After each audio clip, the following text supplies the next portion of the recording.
Hi, I'm Becca Otis from Five Lines Pottery in Indianapolis, Indiana. And I'm Ryan Durbin from RD Ceramics, located in Southgate, Kentucky. And welcome to Wheel Talk.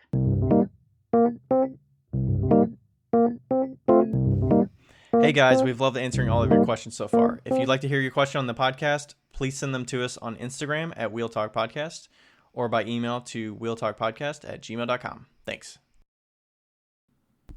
Boom. Boom shakalaka. Boom shakalaka, boom shakalaka, boom. We're live. Live. Live. Live.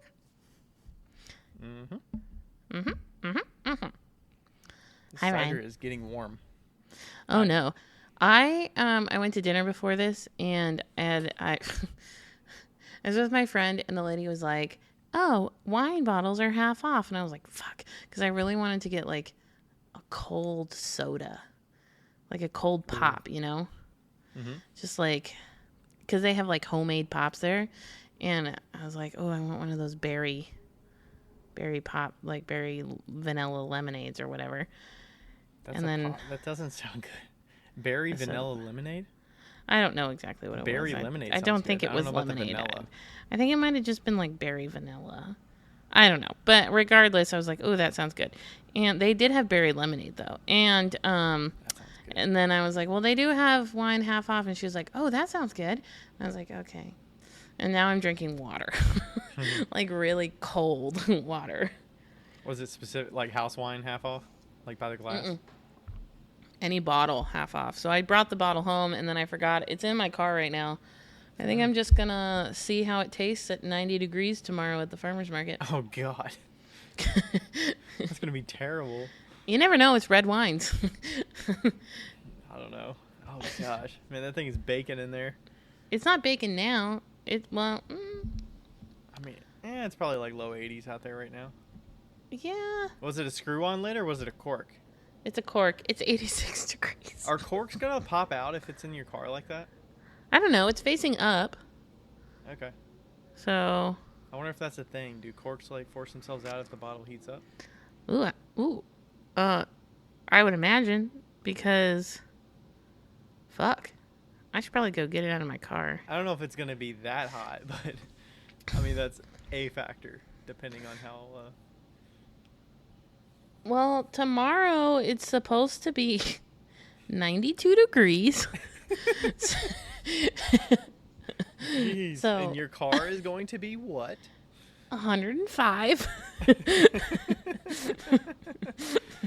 Oh, I bet you're ready for that farmer's market, aren't you? Oh, yeah. That sounds Hoorah! brutal. I'm doing a farmer's market on Saturday, actually. I've done so many shows in 100 degrees, so I'm kind of just used to it. But I will take my tea towel and I will get it all wet in the bathroom and flick it, and that'll. Didn't you say the secret is the flick? You gotta flick The it. flick. You gotta flick it. Okay. And why is that? I don't know. Sounds like a superstition to me. I don't know. I don't know. I think that the. does I think anything. that the. I don't know. I think that the flicking is just like it gets the wind on it or something. So, also my AC is kaput. This is like completely In your kaput. car. Oh, God. In my car, like a rock went into the little AC, like the vent thingy, and so it's like not even, you can't even add brutal. Freon to it. So, but like at the same time, like the only time I ever use the AC in the summer is when I drive long distances, like when I go to your house. So when you get in your car and you're gonna drive 15 minutes across Indianapolis, and your Open the car's hot windows. as hell, you're not turning the AC on? Open the windows. Okay. I usually just open the window. I like to put my hand out the window. Even on the freeway? Hell yeah. Really? Okay. I don't know how much it factors in. I don't like it because of the noise on the freeway, and I just feel like it's producing more drag on the car, and the car has to work harder to go faster. What do you think AC does?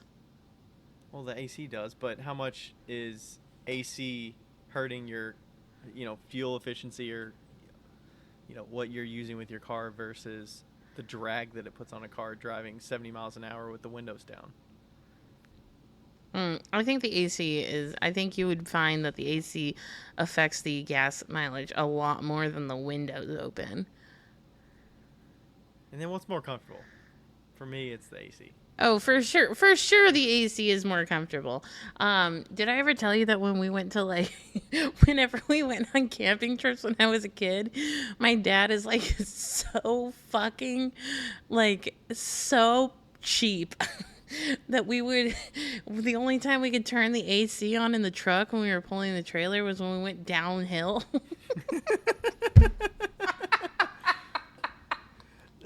So y'all had a big trailer on the back of it that you were pulling? We would pull a fifth wheel. Okay. Yeah.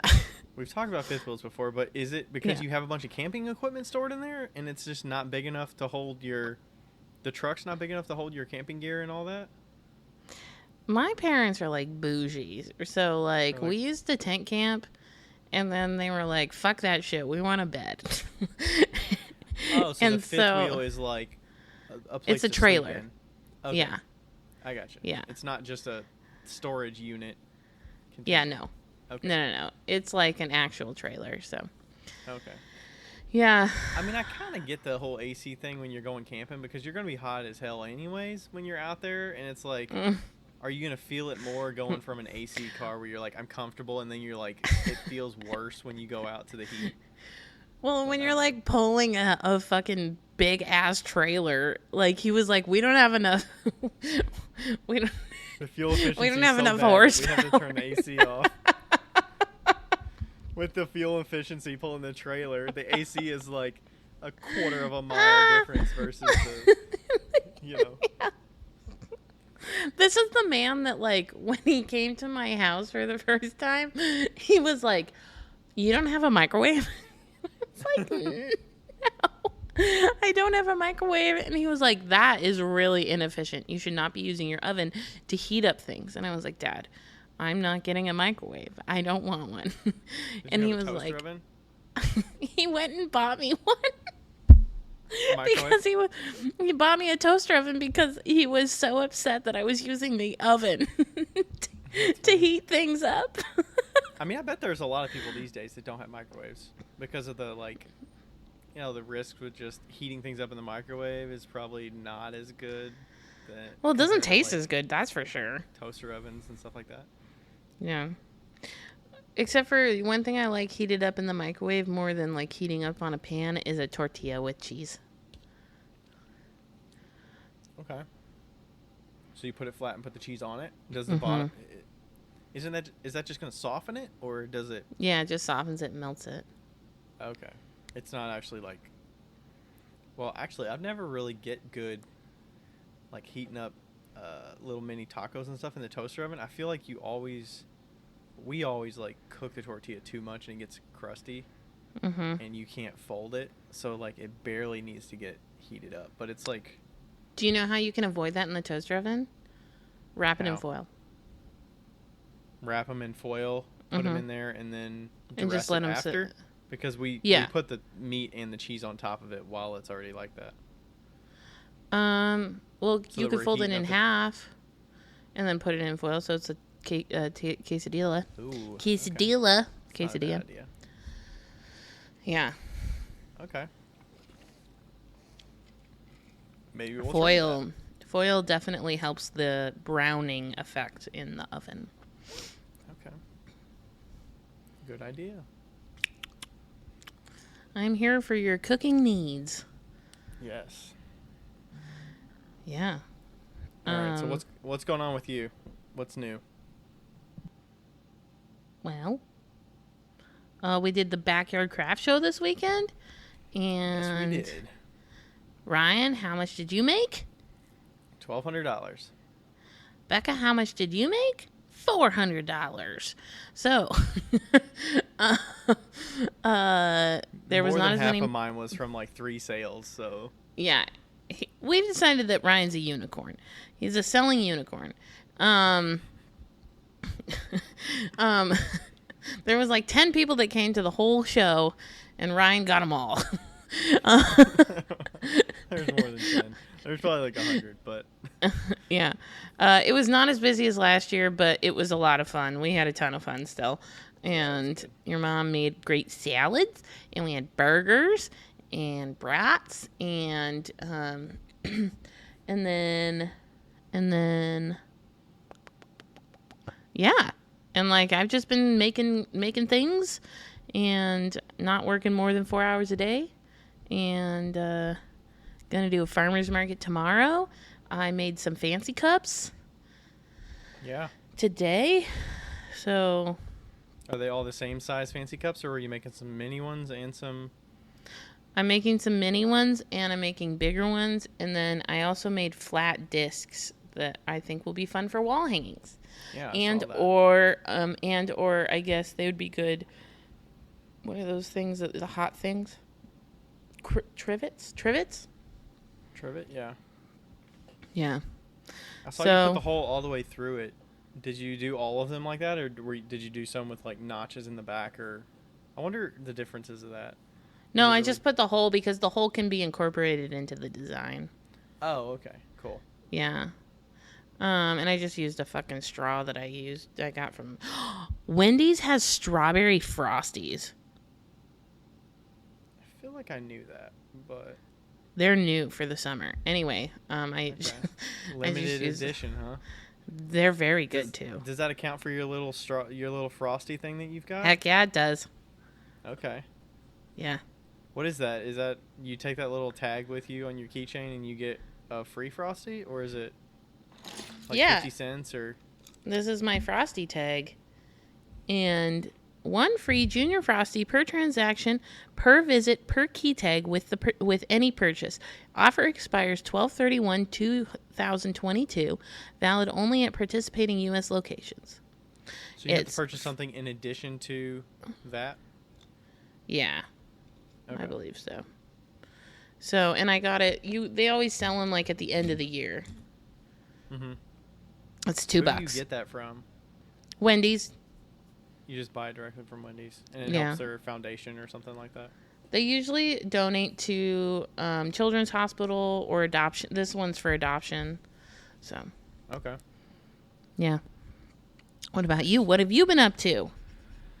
Yeah, backyard craft show. Yeah, the crowd was slower than I thought. I mean, I'm more happy with making sure everybody else is happy. So that's my priority for that show, honestly. I know I'm going to do fine. I don't think you had any... You could have not predicted what was going to happen. I think we all felt it in our bones about the economy is just, Shit. It's going to the shitter. So... It's on its way to the shitter. Like, it's $5 gas. Like, who's going to drive? You had all the people from your neighborhood. Yeah. They came by, $5 gas, and then all their groceries are costing more. Like, yeah.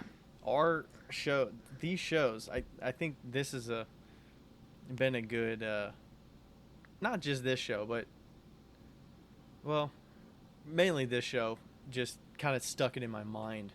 Because this is the first time that, I mean, I had a show last weekend, but it wasn't the same kind of impact because I still had a good show, Mm-hmm. but I think the crowd coming out was partially like advertising, but also just like I felt more like people were making decisions based on other, where they want to spend their money. Not that I like heard a lot of that from them. You can feel it. No, you can feel it. Yeah. Like. And I think it's going to have a bigger impact on shows this year for sure. Mm-hmm. Like I think you and I talked about it. We were, I was like, you and I were just saying, what do you think you want to prioritize? Because I know you've been kind of playing around with like applying for shows and then online and, how much you want to make it Rebecca's and are you, able to produce there as much and stuff like that. So the prioritization of where you want to spend your time is going to get more important for sure. I think that what I realized this week, I felt like I am not an empath by any means, but I am very aware of surroundings and how things are affecting other things. So like this whole week, like just deep in my bones, I have felt like we are headed in a very depressing like step. You Period. know? Yeah. Yeah, it's just like been very apparent to me that like there was something that just like switched in my brain that was like, oh no, Yeah. like get your shit together now. And But I don't think it's going to be like a 3 to 5 month thing. I think it's going to be like a 10 to 2 year thing. Like it's going to be a yeah, more like closer to like a year recovery. Like I it's going to agree. take a while to get back. It's gonna, yeah, and I mean the stocks have already been plummeting. We already knew that was gonna happen, but and we've all been expecting this, but I think that definitely what has been good. Somebody said this, and I can't remember who it was that COVID definitely prepared us to ramp up online more. You know, so I think that was actually, yeah, it was like spend your time somehow. Right. It was like a good step to that, because I don't think the online economy is going to plummet the way that the local economy is going to plummet. And because there's more people to reach online. Like not right. everybody is going to feel the impact. You know, not 90% of the population is going to feel the impact the same. Right, You know, exactly. there's And still it's a like good number of people that can keep other businesses afloat because right. they have the money to spend. Exactly. So, and like, it's interesting, you know, when I lived in Washington, their local economy gets hit probably a year after the like national economy crashes because of Microsoft and Amazon and all those companies that are within Seattle. They sustain the local economy for a while, and they don't feel the crashes the way that everybody else does because it's so tech elevated. And so like like when there was crashes in the past, like mini ones, Seattle never even noticed them. And now that I'm in like a because they just make more income than the average American. Is that what you mean? yeah, and tech is pretty even keel. Anyway, what more about you? Continue. Sorry, I'm just really interested in the economy right now. Backyard Craft Show. And then I've been doing the Etsy market. So I did the Etsy market live on Tuesday, and that was I just started. I just could announce it like 3 or 4 days before it actually happened. So it was kind of a short runway of letting people know that it was happening. I did get a lot of people that were interested, and a lot of people congratulating me on like doing it. A lot of other makers and stuff, which made me feel good. And then I did the event, the live stream on Tuesday, which was good. It was 30 minutes. It was a little bit weird because I was using streaming software to do it, but I couldn't actually see the engagement. Oh, I see. There was somebody on Slack from Etsy that was relaying questions for me. So it was a little bit weird, but it was a trial run. So, you know, they kind of did their best to relay questions. And I did it. It was pretty easy for me because I do those all the time. And then I did a little special like coupon code for people if they watch to the end of it. So I had a few people, you know, use that to nice. Buy some stuff. I ended up shipping out I think 12 orders yesterday from it. Okay. I did not get any orders today, but about half of those orders were getting multiple pieces. So how much do you think? How much money do you think? I can look on Etsy. But let's see. I actually do want to tell you because I'm curious myself. Because I would expect that you would do less than a regular show, but also for like it's their first one. You don't know what the engagement's going to be like. Mm-hmm. Yeah, it looks like yesterday revenue $500. Okay, that's not bad. I mean, today $104. Okay. So, about, 600, 650. Look at you being an average seller. Something like that. I was honestly expecting more sales, more like small price sales. Yeah. Like the people that bought stuff did not buy shot glasses. Right, I was expecting they were going to be like, oh, well, these are the cheapest things. I'm going to get like 4 of those. Yeah. I almost had 0 people that got shot glasses. Okay. Well, that's good then. A lot of people got mugs. So I got somebody that got like 3 different mugs. We got somebody that got an oil bottle and a mug, and then somebody got just a mug. I was selling some of the carved things, which was cool. The Sgraffito mugs that were like $60, and the oil bottles that are, $55 for the carved ones. Sold a mystery box, sold a planter box, so yeah, I was pretty happy with it. I sold a couple of those new cocktail jiggers that I was making. Nice. Which yeah, are those fun. are cool. Yeah. I'm just happy to get the stock on the online shop so that I can keep it stocked. Mm-hmm. I'm somebody that I've got to the point where I just don't expect that I'm going to sell out anymore. I can't expect Right. that. Like, you don't have those expectations. I'm just happy I don't that have I've got those. stock there. It's ready. And I'm not going to, like, try to trick people and say, like, hey, you need to go buy stuff because it could be gone. But also, like, hey, there's stuff there. If you want to buy it, it's there. Yeah. And I like to keep a mixture of stuff. So I was pretty happy with that. And then I'll meet with them and just give them a little, like, feedback about my experience and how they can make it better and stuff like that. Yeah. But yeah, that was the main focus. And then today, cut the grass. It's hot as hell out there. And Oh my God, you cut the grass today? The hottest day of the week, you cut the grass? What the fuck is wrong with you? Rachel cut it, and then Rachel cut the back, half of the back, and then I cut the front. Yeah, it was kind of hot, but I would like to tell the crowd, the audience, how big their backyard is. It is not small. Like, we're not talking about like an eighth of an acre of land. We're talking like the whole backyard is probably like at least a quarter. The whole land is on almost 1 acre.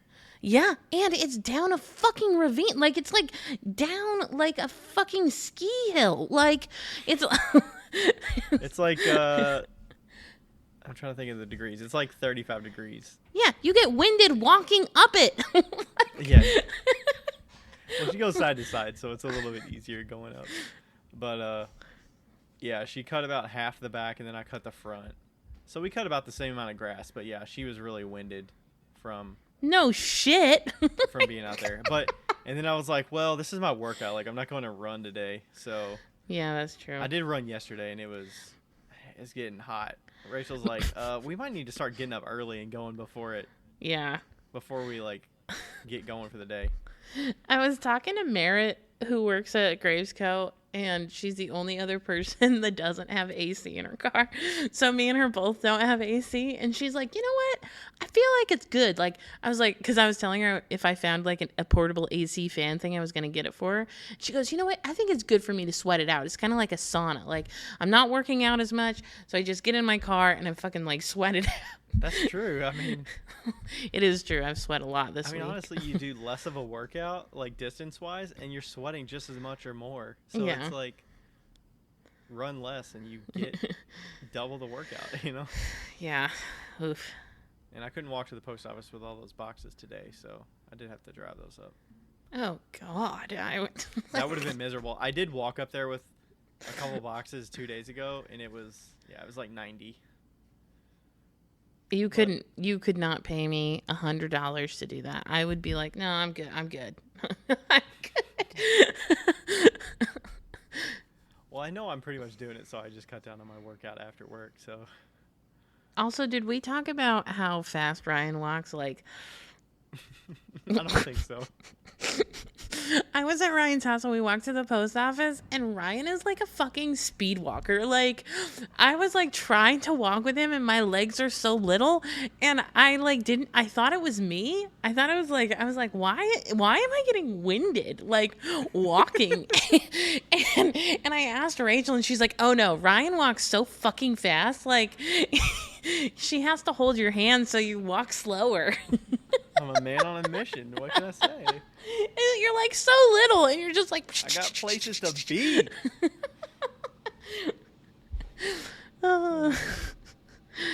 Oh my goodness. I walk at like 3.5 miles an hour, maybe. I don't know.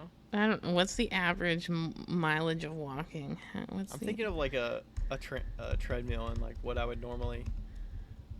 I feel like when I used to go to the gym and get on a treadmill, the slowest I would walk would be like 4, so it would like push me a little bit to walk faster. What's the average speed of walking? 2.5 to 4 miles per hour. That's a big range. That is a big range. 2.5 to 4. I mean, is there a difference between like age group or male female? No. How would they even measure that? I don't know. They probably okay, go only do your walk. Like they have to test like 100 people. They probably only test males like everything else in this world. Do you know what I noticed though? That when I just Googled that, there's 103 million results, and they got that in 0.68 seconds. What? Google is the best. Google is scary. That's what it is. I want to know what the 100. And they were like, "Let me see. You think you're asking about?" It's like, are they queuing up our questions because they can hear us asking this? And they're like, "Do you want to know? Are you here to ask about how fast someone walks?" Yes, I am. Oh my goodness. Yeah. So, and we're supposed to get our AC's been acting up. So. But it still works. It still works. Okay. But it just leaks a little bit on the ground. So we got to spend a bunch of money to get a bunch of stuff upgraded. Replaced. So. Yeah. Meh. Mm-hmm. Not looking forward to that. I'll tell you what, I'm glad I have AC in my apartment. Oof. Yes. I'm spending a lot of time in the basement because it's like 67 down here, and upstairs it's more like 75. Yeah. 70, 78. Like, mine's 74 during the day, and then it goes down to 70 during the night.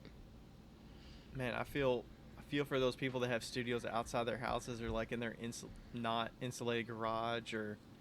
Mm-hmm. This is the time that it's brutal. Kind of like the dead of the winter when it's in a basement or it's in somewhere where, I mean, at least in the winter you can bundle up. In the summer, like, you just can't get away from the heat.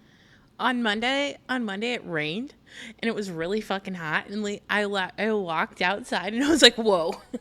Like, I felt like I was in a fucking rainforest. It was like... My glasses have been steaming up when I walk outside.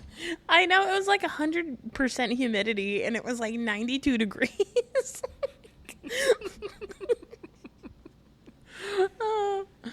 Oh goodness. All right, okay. That was weather talk for today. Okay. That was weather talk. Shall we do a what would you do if? Yeah, I'm going to start recording the Skype because we never started that. Wow. Good for us. Wow. Wow. Also, Rebecca might come down and collect some boxes or some shit like that. So if there's like clanging, that's what it is. I told her to come down whenever. Okay, what would you do if Becca went to jail? But also I want to say what would you do if Ryan went to jail? So ask me what would you do if Ryan went to jail, and I'm going to ask you what would if Becca went to jail? What would I do if Becca went to jail? Yes. Or would you like to have the question of what would you do if you went to jail? You're calling me and you're like, "Hey, Ryan, I'm in jail." I think that, okay, what would your reaction be if Becca went to jail? Let's just do that. Like, you found out, like, Becca went to jail. What's your reaction? I'm going to guess it's something like was expired, dramatically expired, like a license tag or something, or like your license you lose your license and it's suspended or something, but you didn't know about it because of some infraction from years ago or something, but you've never been pulled over since. That's what you would guess. Oh, okay. So like, that's what you guess what would be the cause of my jail. How would you respond though if somebody was like, "Hey, Ryan, did you know that Becca's in jail?" Would you laugh? Would you be like, "Oh shit"? Like, I'd probably giggle and then I'd be like, "What did she do?" Like, does she want to get out? Like, what's the timing here? P.S. By the way, for anybody listening, I would never go to jail. Like, there's like very few instances that would like actually be realistic for me to go to jail. Like, you're not going to do it from some temper, like some anger issue that you've like assaulted somebody and you're put in jail because you've done, like, that's why I was going with, like, something had to be dramatically like expired or something that is like not good for you to be.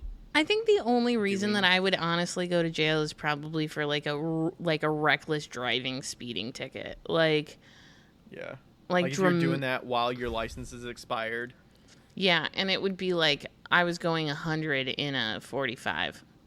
Like, that seems realistic, you know? In what scenario would you have to be driving 100? Like, in what situation would you drive that fast? I don't know. It's fun to drive that fast when it's 95 degrees. I was just trying to cool myself off, officer. It's hot out here. Okay. You'd be like, "Do you have AC in your car, sir?" Because I don't. Okay, so what would I do if somebody said that Ryan was in jail? I would laugh really hard. And then I think that you would go to jail because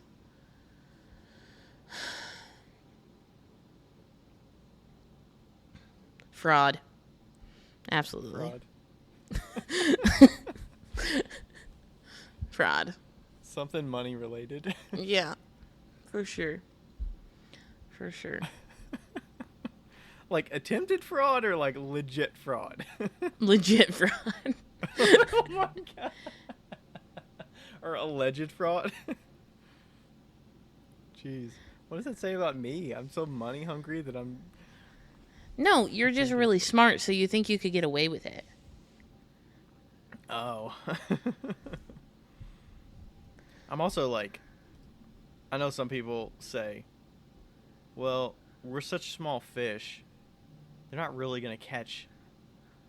You know, they don't care about us because we're so small fish, right? Yeah. But it's also, you know, some of the small fish they want to set an example of. Or, you know, why do you think you're such a small fish you can get away with this, you know? Right. Your mom would kill you if you went to jail for fraud. Like, wow. Yeah. I don't know of, like, a legit... like, it wouldn't be anger either. There's nothing I would... No, you wouldn't go to jail. No. Oh, I forgot to say one thing.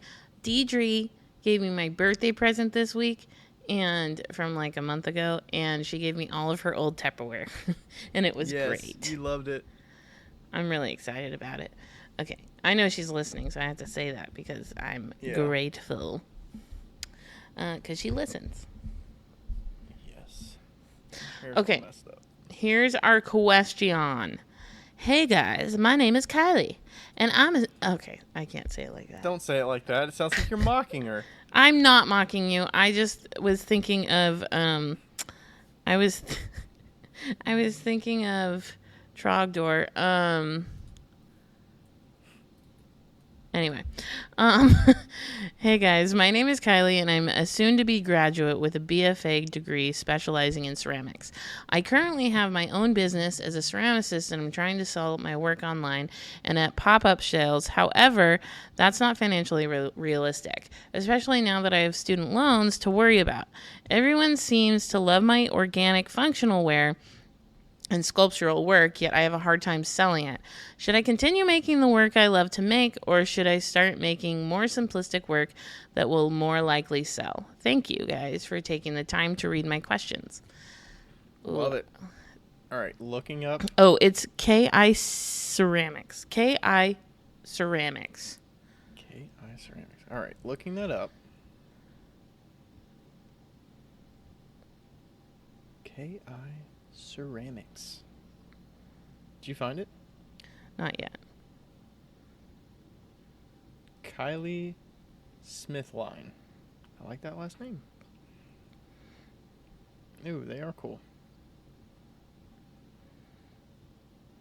Scarborough, Maine. Scarborough, Maine. Wonder how the pottery scene is up in Maine. Yeah, she does have very sculptural stuff. It's pretty cool. Mm-hmm. Really cool.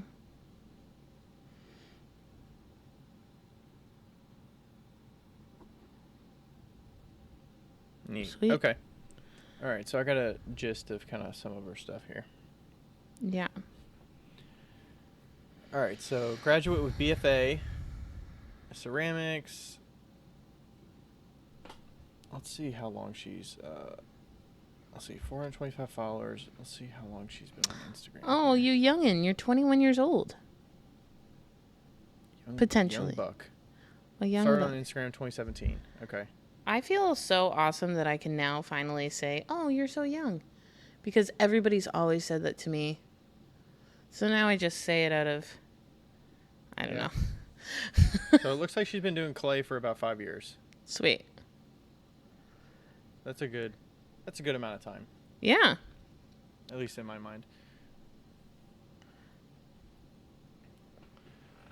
And you pursued a BFA, so you got some, you got some discipline there and some dedication to the craft. Okay, Yeah. so selling your work online and doing pop-up sales. And you're wondering if it's financially realistic to... It's not currently financially realistic with solely relying on that because of your student loans and other bills and stuff, especially right now, I'm assuming. Mm-hmm. So, where do you want to start? I mean, there's some talk about the sculptural work versus functional. And then there's also just like, how would you kind of adapt with where you're at right now? I want to hear your answer. Okay, so my initial instinct was you would have to be in a very, very perfect situation coming out of school with loans to solely rely on your business income to finance everything you need. That's just my opinion. That's exactly my I don't know what your too. cost of living is there, what your living situation is. Maybe you don't have to pay for rent because you live with parents or you already have a roommate, so that cuts down on some of your expenses. But meeting your monthly bills, it's a tough spot to be in to solely rely on small business income, especially when you're trying to understand what goes into the... I don't know how long you've been necessarily selling, but when you got to go into it with, I got to set aside a portion of it for taxes, I've got to buy equipment, you've got a lot more moving parts that you have to account for that's different than having a part-time job or a full-time job. And I feel like those difficulties and that kind of uncertainty about making sure that money comes in consistently it may put too much stress this early on, and that's kind of my initial thinking. And I would lean toward getting a part-time job for sure if you're already certain that it's not financially realistic right now. Mm-hmm. Yeah, it sounds like you're already very aware of the space that you were in, which is great. Like, really good. Because sometimes people aren't aware that what is realistic and what isn't realistic. And I agree with Ryan. I think that now is... God, I feel like I'm going to be such a Debbie Downer, but I'm going to say it anyway. I feel like now is the time when you're young and you're 21, 22, fresh out of college, to get a job and get as much money in. Like, me and Ryan both are very much a pay off your loans as fast as possible type person. So that's the perspective you're going to get from us. So I paid off my loans and because those loans aren't going anywhere. You got to pay them. I mean, you got to pay them. I personally would not be waiting on government to forgive loans and stuff like that. Like, I'm not going to rely on that. Like, that's way in the back of my mind. Yeah. So things like paying it down as much as you can. Pay it down when you've been in ceramics for 5 years. You're not even at or close to your peak in ceramics. And if you can get as much of the money down that you can in a job that maybe doesn't take away from your desire to do ceramics, like is just a mindless job, you know, if you can find a job like that. I mean, like I worked in jobs that were not in ceramics for, I don't know, like 2.5, 3 years before I started doing ceramics full time or pottery full time. And then even then I still did part time at like Sherwin-Williams and stuff. But, so I would say keep going on the track that you're going with your ceramics, but add in a part-time job. Like, don't worry as much about like what's selling more as, hey, what's consistent right now, especially where we're leaning into like as the economy kind of moves. There's tons of jobs right now, tons of jobs, because nobody's willing to work. So I think you need to find what you're willing to do and what's bearable for you. You know, don't do something that's soul crushing, but also, I think it's good to kind of build that callus a little bit of being able to do something that you need the money for, that you can pay your bills with, so that you can actually enjoy your ceramics more. Because are you going to feel better mentally and happy about your business a year from now if you were going full-time on pottery and just stuck with it and said, I'm going to do this because I'm really passionate about it and I'm going to make it work? Or are you going to be happier about it if you spend a year working part-time, paying your bills, and doing ceramics for 20 hours a week part-time in your free, when I'm putting in quotes, like free time or your spare time? Yeah. You know, are you going to be happier that? And plus, you don't have to cater to what customers are buying and stuff like that if you're doing it part-time like that, because your bills are already paid for, ideally, with whatever job you're doing. Yeah. Mostly paid for. God damn it, what was I going to say? Oh, I would recommend, if you can find a job that is focused in business, like obviously all jobs are business, blah, blah, blah. No, what I'm talking about is like find a small retail facility, like place. Like I worked at Sherwin-Williams and I learned a lot about like how they batch their monthly like receipts and how they get clients and how they do sales and shit like that. And then I moved on to a small business as their office manager and learned tons about how to accounting, bookkeeping, like business management and all that stuff. So I would like that is invaluable. Like, is that the right word? Yeah, invaluable. Yeah. Yeah, and those skills and that knowledge that you're getting is really valuable, because you're getting paid you're getting paid to learn how to run a business. I actually just told somebody that today. You're getting paid to learn how to run a business, and you know your BFA probably doesn't tell you how to run a business.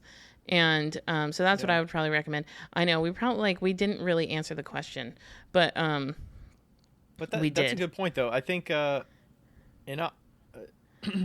there's a shop that I sell with that says, she's having a hard time finding help. And I've seen some jobs that are open for like small businesses, and I'm like, I didn't really put that together, but when you just said that, I was like, man, that's a perfect situation to be in, because it's not, the business that you're working for, you're helping them. You're learning on the job. Plus, it probably feels better working for a small business, and you have a direct connection with the owner. You know what they're putting into their business, what they sell, how they organize the shop, how they determine like how they handle inventory, pricing. Like, you're going to learn a lot of that stuff, and you could probably lean on that owner or that business to like ask those kinds of questions and show initiative, show interest to help them out, and they just would greatly appreciate that dedication and that like interest level, if you have interest in it. But if you just want like a corporate job and you just want to go in and work part-time or work for a bigger company and just do something where you're more like a cog in the machine and you get your paycheck, that's an option too, if you just care about like making sure you get your money and can shut it off. But like Rachel working for Kelty, like that's a small business. She helps her out. Yeah. She gets paid decently, and then And then she you has also, flexibility to pick and choose like what she wants to help with, and like right. show initiative and Yeah. learn. And you also get to see what you think works and what you think doesn't work. There's a lot of things in the old, like the other businesses that I was like, I'm never fucking doing that. Like, or like, oh yeah, that Mm-hmm. makes sense. Like the way that they're doing that. And, yeah. So in actual answer to your question, I think you should still continue to make the work that you love, but I don't think that you should, um, I don't think it's realistic per se unless you already have the success to rely on soul ceramics work right now to pay off your debt that you need to pay off. Yeah. Plus, I just think the income you're making, you probably have a much, and we'll talk about this a little bit more later too, but being able to understand how much to pay yourself so that you can actually save money. Mm-hmm. Maybe you're getting out of college, maybe you want to, rent a place for yourself, Or or travel. yeah, maybe you want to go on a vacation, or you want to buy a new vehicle because your vehicle's kind of hit its limit, or you want to move into a house or something like that. You need to have savings for stuff like that. Ooh, also you need to have job history for stuff like that. A lot of people don't understand that if you start a business and you don't have any profit from that and then you try to buy a house 4 years later, you're fucked. you're like you're screwed. Having a job behind you with some sort of like income will really help you to like. That's why I got on the payroll at Rebecca's, because if I was, if I show that I'm making an income, then I could potentially buy a house if I needed to. But if you are a sole proprietor or whatever, even if you are making an income, there's a lot more that you have to go through to buy a house. You have to prove a lot more because the bank needs to know that you're going to be okay. You have to put a lot more down, all that kind of stuff. Yeah, and they're going to look at stuff like your student loans, so they're going to see that you're how much income you have to offset your debts and Debt, stuff like yeah. that too. So plus the other thing that I kind of like, I mean, I was way more focused on making the money early out of college, but the other thing that helps you is if you're I don't know what your studio situation's like, but I know a lot of students coming out of college, they're completely kind of like thrown out of the studio. They have no access to a studio anymore. They don't have equipment. They don't have kiln access. Mm-hmm. They don't have, they have to pay. They either have to go find a place to rent studio space, they have to buy equipment themselves, they have to set up a studio in their homes, or they have to find a space that they can make work. And that takes some money, whether it's rent to pay for that or it's like investment in equipment and stuff like that. We're not saying you need like $10,000 to do that, but you might need, you have to scrounge your way to find a kiln. If you're out of school and you no longer have access to kiln space, are you going to be able to produce work to sell on a consistent basis if you're finding a kiln or finding a wheel or space to work out of? I think that also benefits if you have some money coming in to help you upgrade those things little by little. For me, I'm going to use everything until it basically dies and Becca forces me to buy something new. But yeah, I think that's another benefit of not relying on that money, because what happens when your kiln craps out because it's really old and it's used, and you're like, do you have $300 to spend on elements when they go out, or can you afford to get a better kiln if you need it, or Right. pay the electrical to install the kiln? Yeah. There's a lot of different investments that you need to make standing up your studio that you maybe, I don't know if you're running into that now, but it's definitely a big investment up front Also, to get all that stuff working. Also, I might add that 21 is like the best time of your life to like go out and travel and like find yourself and figure out what you believe in life and make mistakes and drink too much and do all the things. And if you make zero money doing pottery, which I've been there, I've made zero money doing pottery. I'm sure you'd be better than I did because you're more talented than I was at your age. But if you are skimping by and paying all the things you have to pay, there's no time and no money to do that. And this is a very important time in your life to take that time and to take, if you can afford it, go. Like, I lived in my car when I was 22 for 6 months, you know, and like, it was great. And I didn't do any pottery for like. And spend your time to do social things too. Like maybe you want to do things with friends or go somewhere with family, or maybe you have a significant other you want to do stuff with. If you say, well, I don't have money to pay for my bills, I have to work. Are you know, do you feel good about that, or do you like the flexibility to, you know what, I'm going to take the day off and we're going to go hiking today or something, you know? Yeah. When I was in college, I just knew that I'd have to get like a part-time job. I was just like, I think all of our professors were like, you're going to have to get a part-time job and you'll do art on the side. Like, none of you are going to be successful right out the gate. Like, and I don't so think that's a bad thing to say though, as well. I don't think think it's there's probably bad. a perception out there right now that it's soul crushing if you get a job and you're not doing your passion 100% of the time. That it's a failure. It's failure if you get a job, but it's not. I don't think you're being realistic here. How happy are you in the end? Tell me how happy you are a year from now doing this thing full time and say you gave it your all. You're doing your passion every single day. Yeah. You're like figuring out what the fuck you're doing. Yeah.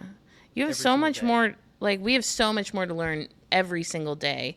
And I'm definitely a fan of like working like 2 to 4 hours a day on something consistently for a long period of time until it becomes like second nature, you know? Mm-hmm. And you're solid in that, you know? Yeah, where you're not concerned about how do I make a mug and put a handle on it, or, right, you know, how do I glaze these pieces to have them come out because, you know, I need to sell these pieces so I could buy more clay or something like that. Yeah. Yeah, there's just so many things. Like, this podcast is a good example of all the different things you need to know or should know a little bit about to make your business in a good spot. It doesn't even have to be a successful business, but, like, have an understanding of where you can go with it and what options you have, as well as how to, like, run your studio or do certain techniques or, you know, there's so much that we haven't even run out of things to say, and we've been doing it for almost 3 years. Yeah. Fuck.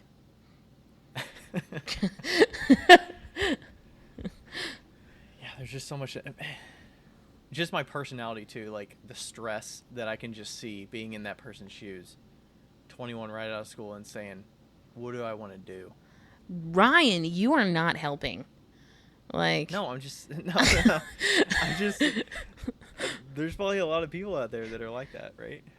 I mean, I know that. I was just thinking about when you were talking about like how much shit like you have to buy and stuff, and I like bought a kick wheel right when I got out of college, and I was like staying at my parents' house for like 3 months. That was the timeline that I had set, and I put it on my my parents' front porch because it couldn't go inside.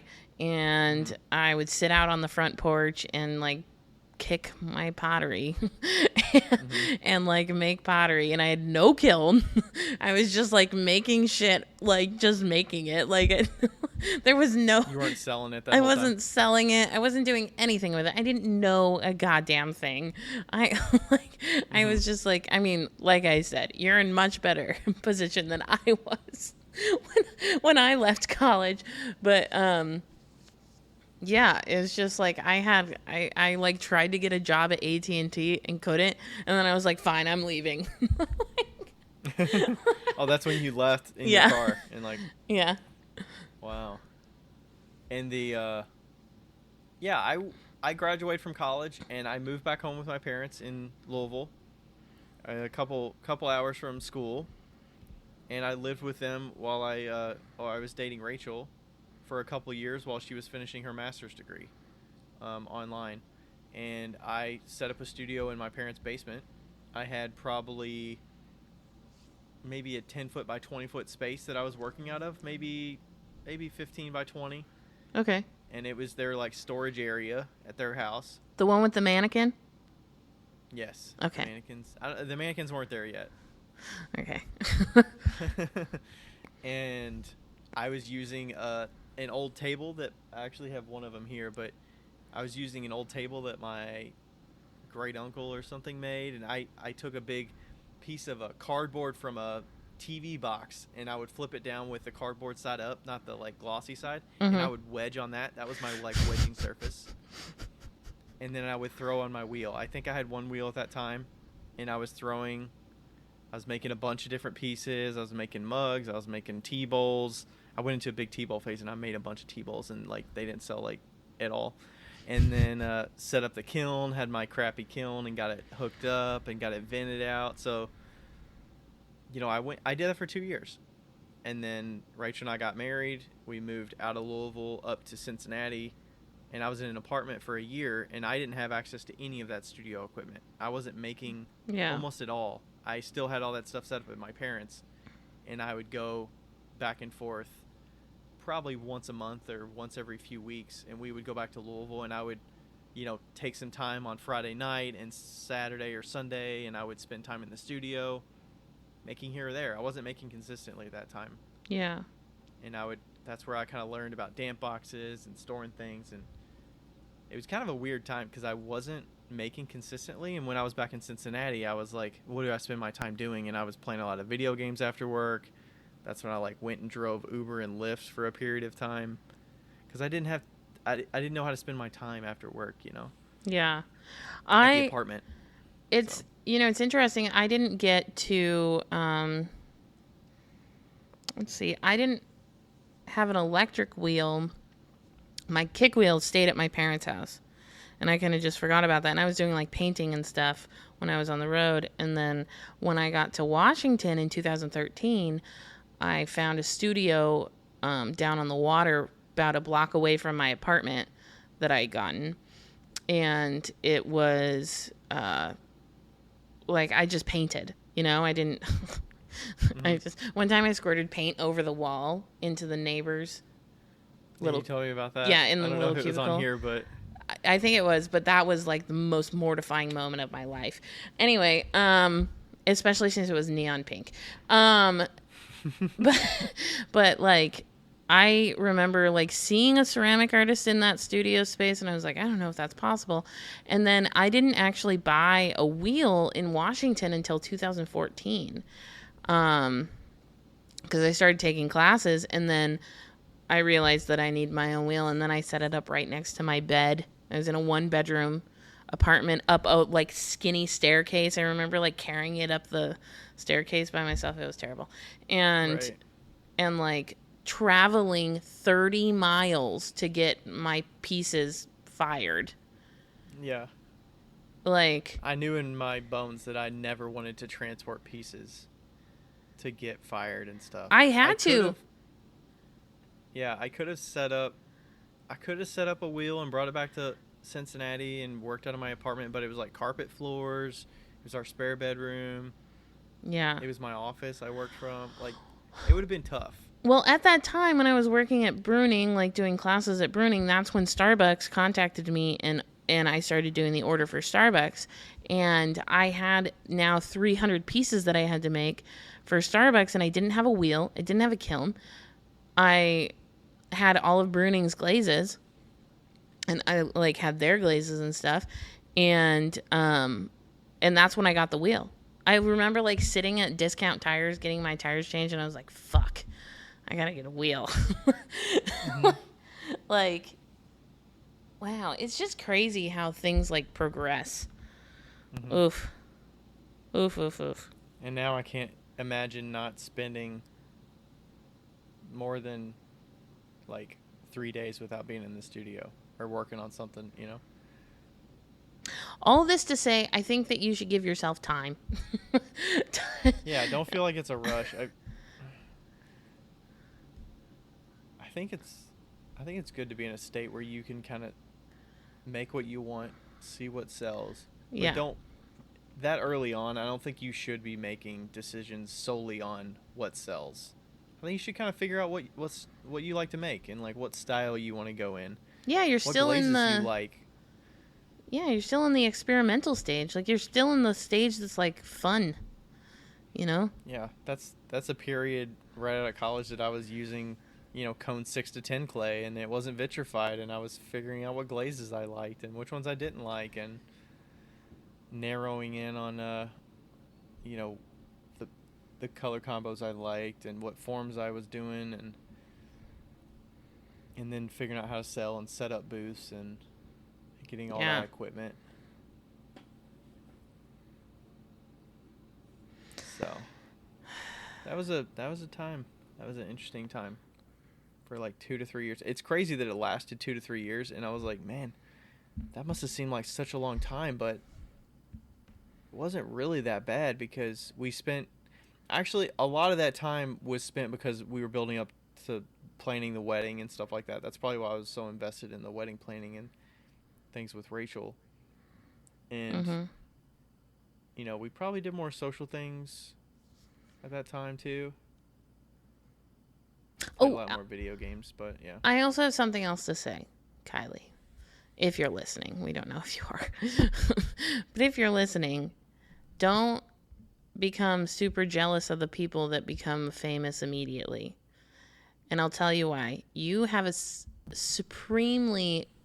you have an advantage over those people because you have time to prepare and you have time to ask these type of questions and to go slowly. And those people never had that time. And it's like a fucking race right from the get-go. So don't, what is that, like imposter syndrome or whatever? Like don't. Imposter syndrome. Yeah, like you are in an extremely good spot where you are right now. Like, yeah, you're not building a car while you're on the interstate. You're building a car to go. Get it moving. Yeah. Go slowly. You don't want to be going down a hill while you're still building this car. Yeah. Going really fast and you're like figuring it all out as you go. Mhm. And that's like the people that blow up immediately because they have a very trendy thing or they get found by somebody that shares their thing and they've got all these customers bombarding them with, where can I buy that? I really love that. I want that. I want to buy that. And then maybe they go down the pre-order way of like, oh, I can get all this money. I make one thing. I know it came out good. I'm going to do a pre-order, and I'm going to pre-order 75 of these things. Yeah. And then you go down that path, and there's an issue that comes up that you didn't anticipate. Yeah. You got to troubleshoot it. You got to figure it out. But all these people paid you for this stuff. What do you do in that situation? Yeah. Yeah, it's all fine and dandy on the interwebs, it can be quite stressful on the real webs. In the real webs. So, yeah. We should talk about what we're going to talk about.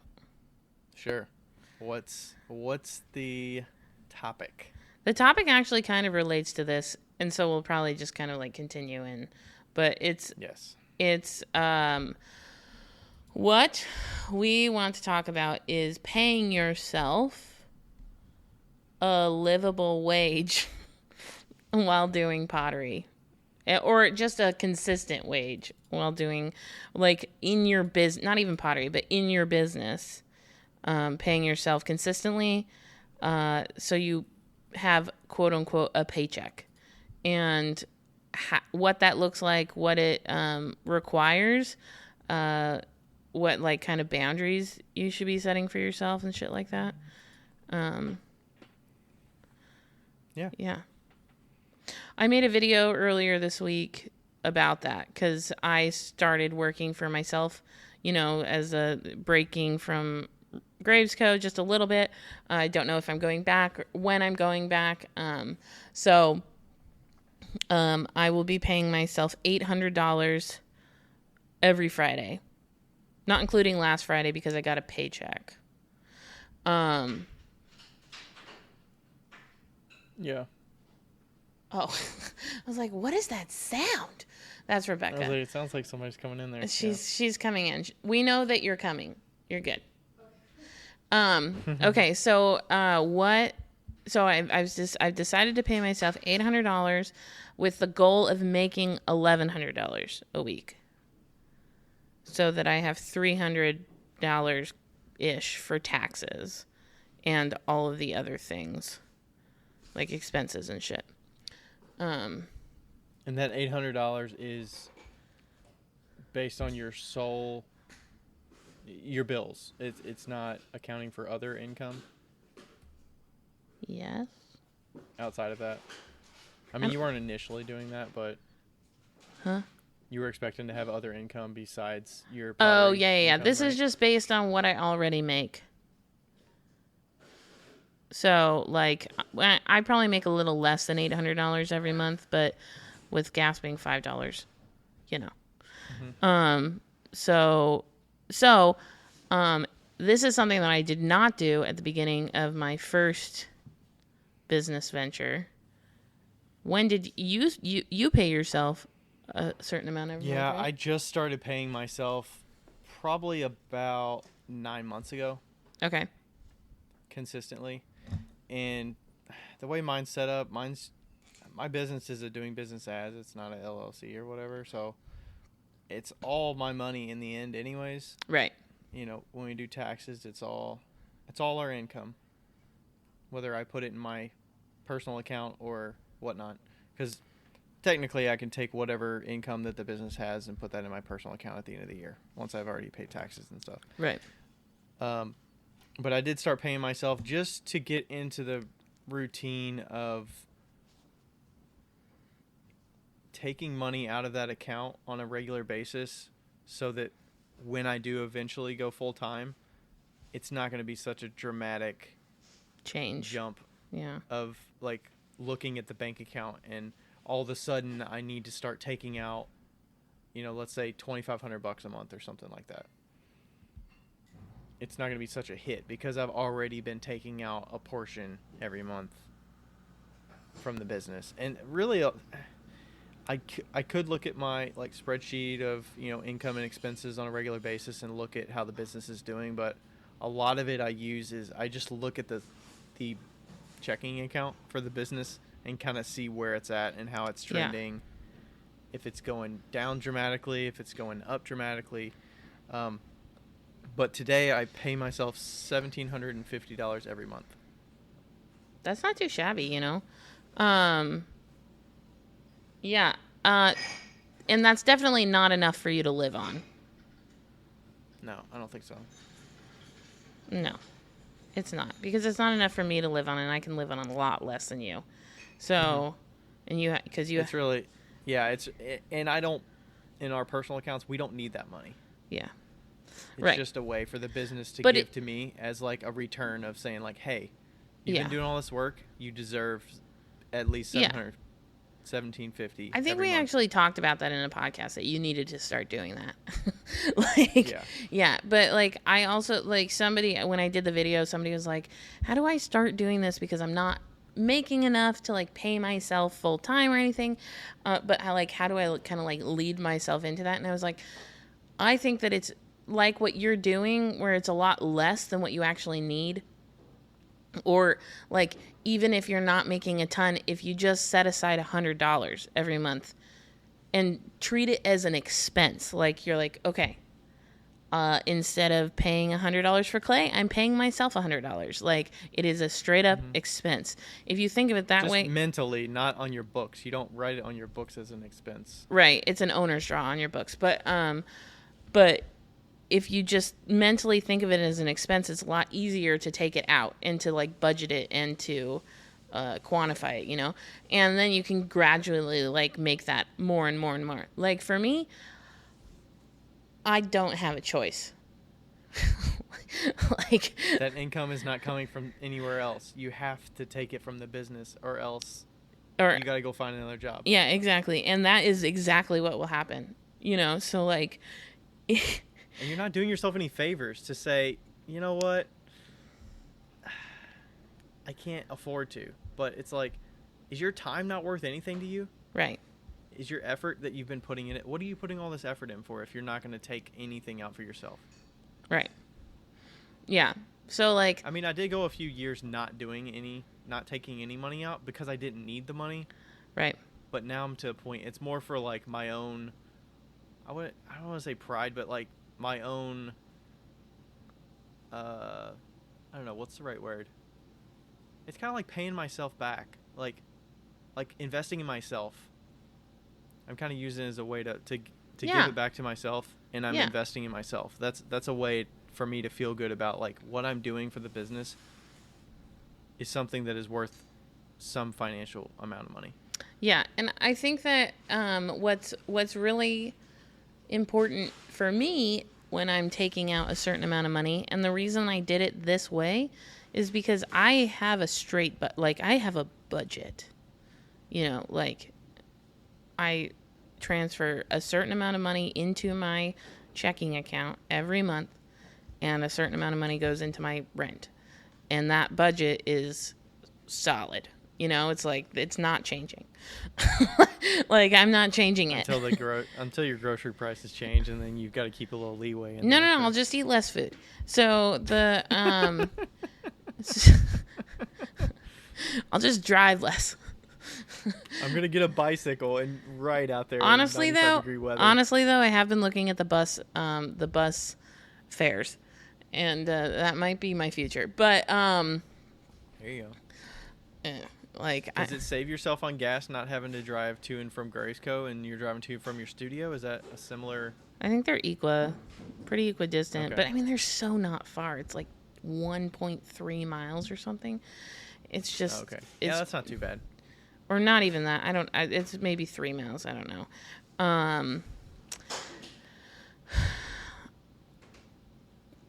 3.7 miles, which is like Okay. nothing. I was like 1.3. That seems pretty. Sorry, I knew there was a 3 in there. But yeah, so like, okay, so what happens what I did when I started doing this is I built up a little bit of money beforehand before I started paying myself. And that way I had a little bit of, like, you know, what's the word? Like, leeway, give. And that way I'm not, like, super stressed about it. But also, I have to make the money. If I'm not making the money, then I'm not, like we said. Like, what's going to stop you from saying, oh, this month I just can't pay myself? Is that going to change next month, or is it going to snowball? Yeah, like I can't do that because I literally like cannot pay myself. So, but like a lot of people, you know, they budget out and they're like, I'll just pay myself whenever. You know, that's what I used to do. I would just whenever never comes. It's always tomorrow. No, right? I would pay myself. I would still pay myself. Like when I had like $4,000, I'd put $2,000 in my account. But what that does is that it in my mind at least, or like in my brain, what it did was it was like, it was so fluid that I never really had a budget, and I would always go over it. You know, I would always like spend more, or you know, than what I actually personal budget. Yeah, spend more than what I should have been, and then I would put like more things higher in the debt list on my business, right? Because at that point I was using credit cards, and now I'm not using credit cards at all, and so there's that. I think though that like if I do want to talk about how our society considers it's a quote-unquote failure to go get a second job. And I don't agree with that. What do you think? I don't think so either. Yeah. I think you got to do what you got to do. There's only so many hours in the day. Yeah. But if you have to spend 4 hours doing something part-time to make some money, do it. to like, I don't know. I think it's up to the I don't know. I feel like I don't talk to enough people to understand what they think about getting a job, or is it the process of like finding the right thing that you're looking for, or is it the like drag of having to go to it and, you know, deal with people, or I don't know. Or is it just like, what am I doing this for? I think for me, the like getting it for me, like getting a job, I always have this like mental image. I'm like, okay, I could go get a job and I could get a job at Taco Bell and I could be paid $12 an hour. Or I think you'd probably get paid $7 an hour. I don't know. No, you get paid more. I think these days you'd have to get at least $10 an hour 10? with the job market. I don't know. The national I know it is, but I don't Okay, anyway, I don't think I those could get jobs paid are paying $7 an I hour could get paid these days. $12 an hour, and I look at that and I'm like, yeah, but I could sell a fucking cup for 15, like $15, and so I'm like that is really hard to give up, right? How much work goes into, like, are you spending more than 2 hours end to end, like, you know what I mean? Yeah, With the small business, it's so fractured, all of those different increments of time, yeah, and where you're making that money. Like, okay, I'm throwing, I just made 50 cents. All right, I'm trimming, I just made 25 cents. yeah. I don't know. I like, And you've got to do everything along the way. If you go in and you work at Taco Bell, you work for 2 hours and you've got your money. yeah, exactly. 2 hours and you got your money, and you probably got a free taco. Which And you get to like put it down you get to go home at the end of it, right? yeah, you get to go home and you don't have to think about it, and you might get benefits. You might. Besides the tacos. You might get benefits. Depending on where you're at, I think you also build connections to For besides sure. the Taco Bell thing. No, but, for like, sure. understanding how to relate to people, and also just, they might think it's cool that you have this interest in business, or they know that you make pottery, or Right. they have somebody that they know that is doing a show or something like that, or you work at a business and they're like, hey, I know you make pottery. I was thinking about giving some things to our employees or something. Right, totally. You want to make some pieces and I'll pay you for them? Yeah, so what we're saying is if you do get a second job, make sure it's a retail job that potentially has like customers that are regulars. That's what we're saying. Regulars, or somebody that's kind of in your sphere Yeah. of that you could relate to. That I recommend you can Sherwin-Williams, but but yeah, no, especially with what potentially may be coming with the world. It is scary to think about the fact that you might have to give up you might have to like go out and get another job, and but it's only temporary. I think if you kind of understand that this is temporary, it's for a specified period. yeah. I can always come back to this. It's not going anywhere. Yeah, because it would be worse to put yourself into extreme debt trying to make it work than I mean, the situation of like renting studio space, that might make it a little more yeah. tough. Like maybe you don't Yeah. want to be, I don't know. I mean, it's kind of tough, right? You don't want to say, well, I'm going to get another job for, let's say, 6 months, and I'm going to continue paying for my studio space Yeah. in hopes that I still get over there, but I'm not making enough to offset my studio cost. Right. What do you do in that situation? Do you, is 6 months realistic, or is it going to be more like 9 months? Is it going to be a year? Yeah. We don't know. I don't Nobody know. knows. Nobody knows. So, what about, I was thinking something about debt versus,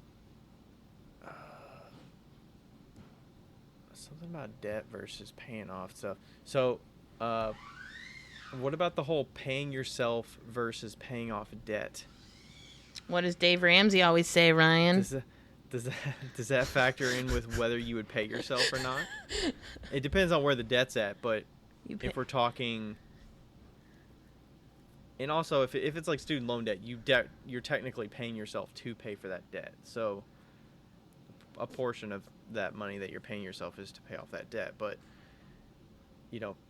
what about like business debt? I don't know a lot of people that are buying brand new kilns on debt, but that they can't pay back immediately. But I'm sure that happens. Fuck, I paid like my whole fucking. Yours was a whole studio though, right? Yeah, Like a big studio I paid overall. like $8,000 of electrical in debt. Like, Right. I'm thinking like a small studio owner that's buying a kiln. I would say, yeah, I don't know, but you know what Dave Ramsey always says: pay yourself first. Ramsey it up. Does he say that? Yeah, he does. I can't remember. He always I haven't does. listened to Dave Ramsey in so long. He says pay yourself first. It has always been that. Is that more just a mental thing of like, you know, appreciate yourself? No, it's take care of yourself first. You take care of okay. your food, you take care of your family, like you know, Your shelter, your emergency fund, just in case something comes up. yeah, you always take care of yourself first. And then if you only put $1 towards your debt, then that's fine, but you always take care of yourself first. Because the debt is secondary and it's not like yeah, I mean, and that's not saying go overboard and like buy crazy things. That's saying literally like the basics come first. Yeah. Yeah. Yeah, don't use it like a treat yourself. Yeah, don't treat first. yourself Go first. on that vacation so that you can be happy and in a good space mentally. Yeah. Before you pay your debt. Right. No, yeah. Plus I just think you're in a much more comfortable and good state of mind if you're like, okay, these things are taken care of. Right. First and foremost, my family has food, I've got food, I can get to and from my job, or I can see my parents or something if I need to. I'm not like, oh, am I going to make that trip to go see them? Yeah. Or not. Versus, if you can't even take care of that, how are you going to be in a good state of mind and financially to take care of your debts and pay down your student loans and pay for that kiln or whatever that you already bought? So let's talk about this. What do you do? What are some ways to make sure that you pay yourself consistently? Like for instance, what am I going to do to make sure that I pay myself $800 a week? Which if I really needed to, I would only need to pay myself $2,200 a month, but to live. The other, I mean, yeah, if we're going basic, how are you going to get that money? How are you going to get that sell money? Pieces to get that money. Right. So, or you have to do a service to get paid for it, whether it's teaching or some way to get money in the door. If you don't sell pieces, you can't get that money. Okay, so what's like basic, like if we're talking to the average Joe or lady, or they, if we're talking to the people, what's the basic thing? You can sign up for shows. You can schlep your stuff online. Yeah, I would say if you can afford to, have stuff online consistently. So you can get those sales trickle in. And maybe a $50 sale on a random Wednesday could help you get closer to your goal. And maybe if you're struggling to sell, maybe move towards Etsy instead of your own website, because Etsy's going to get more traffic unless you have the Instagram flow. Maybe you don't have to pay a $30 fee every month because your website lives there. Right, exactly. Maybe start up a TikTok or start doing reels or something that are funny, informative, shit like that, so that you can get some traction. That's a cheap, free, easy way to like just start growing your following. It doesn't get you money, but it does pay off if it pops. Then it gets you money. That's more of a slow, steady. That's a slow, steady, but start it now. Yeah, you should definitely start that. I don't know. I mean, I've still refrained from TikTok, but Instagram is paying me for the reels now. So yeah, that's $100 a month. A little bit, something. So what'd you say? $100 a month. Hey, that's better than nothing. That's so true. Okay, so shows, sales, Wholesale, you could literally walk around to stores and be like, "Hey, I have these pots." Um, And I think just having pots online gives people something to look at. So it gives them ideas. Like you'll get people that'll trickle in every now and then through Instagram, or if you're on Etsy that people are interested in a certain thing and they say, like there was somebody that messaged me on Instagram yesterday that was like, "Hey, I'm looking for a utensil holder. yeah. Do you have one? And I'd like it to match a bottle that I can get." Had the bottle in my Etsy shop already, and I had a utensils holder sitting on my shelf that I made like a year and a half ago for a custom order. I had it there, showed her a picture, took a photo. "How's this look? What do you think?" She's like, "That's perfect." I listed it on Etsy in 5 minutes. She bought it. There you go. Yeah. $115 or $110. Yeah, get it. There you go. Yeah. Oh, also, flash sales. Flash sales have always worked for me in a pinch. That's a great. I've still never done that, but I don't have the time necessarily to throw stuff and work on that schedule. Flash sales have always helped, like always worked for me in a pinch, and so. Do you think that's because you're so consistent and you're so good with your skill set of throwing? You have that foundation? No, I think it's because I'm willing to price? sell at a dirt cheap price just to get Okay. my money. I think it's because I'm just like, hey, these are $15. Mm-hmm. Like, how many of those sales are repeat buyers versus first-time buyers? Lots. Lots. You can't do Lots the of same repeat. thing over and over. Like, you got to do bowls, then you got to do mugs, then you got to do cups, then you got to do pinch pots, then you got to like work it. Mm-hmm. But I don't know if flash sales would be could be a weekly thing. I used to do them monthly. But that monthly, I mean, if you go monthly with that, that could give you a nice influx of cash quickly, and then you've got your work cut out for you for the next 2 or 3 weeks. Right. Like, I know I'm making these pieces, and I've already got the money for it, and then I'm gonna make the rest of that. It's your income that you've got that's gonna pay you for the next 2 or 3 weeks. Right. And flash sales, like this flash sale was good. I mean, like, it's not like it was crazy good, but it made $1,200 in like a night. And I don't know if it came from Facebook or Instagram. Like, I've never done flash sales on Instagram where they worked. So I've always done them on only Facebook. And this time I did it through Instagram to Facebook. So I didn't have that, like, What do you mean? Did you have the flash sale on your website? Did people buy it on your website? They bought it on my website, but I advertised it on my Instagram. Okay. And then that Instagram goes to the Facebook, just goes. Because it was a post. Yeah. And then I always say, like, did you share this? And they say yes or no, and then they get a free pinch pot with the sale or with the bowls. So, yeah, flash sales are a real good idea if you can do them. Mystery boxes isn't a bad idea to do every Mystery now and then to boxes. get rid of pieces that you have in your life that you want to get out of Get out of here. Mystery boxes are great. Story sales are great. Like, just real quick story sales, I feel like. Don't tell anybody that you're doing them. Just be like, yo, buddy, we're doing a story sale right now. And then just do it. Yeah. I would say don't overwhelm them with too much stuff in a story sale. Keep it. I've been thinking about doing this every now and then. Just randomly put up like 5 pieces every few weeks. Yeah. And just have them like extraneous pieces. Maybe I have a bunch of cereal bowls and I have one of this color and one of that color, and I'm like, I've got one of these. It's $20. Yeah. Maybe it's discounted, maybe it's not. Right. DM me your Yeah. email and I'll send you an invoice.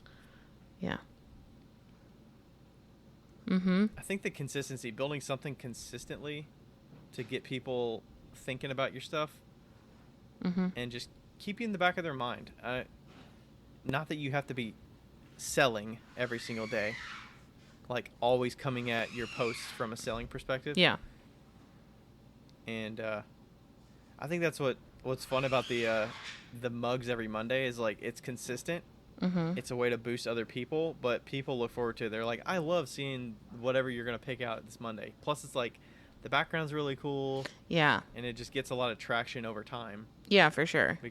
Because people discover new artists as well as they get to see the mug shelf. And I always get questions about the mug shelf. Yeah. And that gets a lot of engagement. I think that it would be fun too, like, like you do Mug Monday or something. Like if you did that and you were like, hey, I'm going to sell 5 mugs on Monday that are a different style than I normally would, you know, or like something's a little different that I tested on this, like, or call it Tester Maybe just sell one Tuesday. mug. Or yeah, or like call it Tester Tuesday or something like that, where you did something totally different and it was a test. Like that'd be cool. That's kind of like the lab that Forest Ceramic Company does on Fridays.